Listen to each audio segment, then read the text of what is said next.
civilian power is mounting, but it is incredibly limited.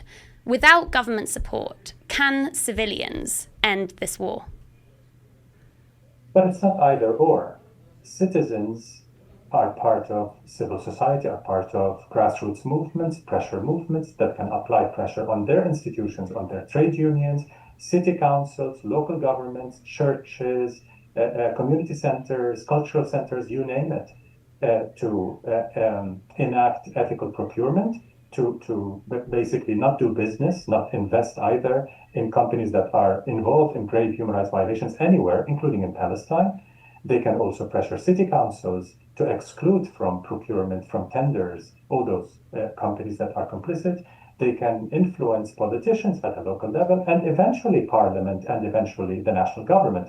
So in supposedly democratic states in the West, citizens still have some power. In the global South as well, we've seen how citizens have influenced governments in Colombia and South Africa and elsewhere, in Malaysia and Indonesia and in Turkey, to take action, to impose certain sanctions, targeted lawful sanctions.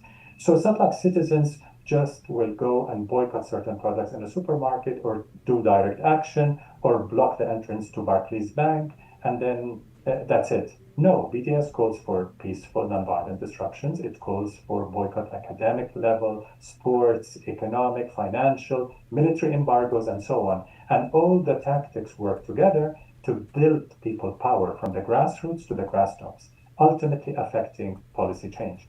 I personally was active in the South African anti-apartheid movement when I went to school in the United States.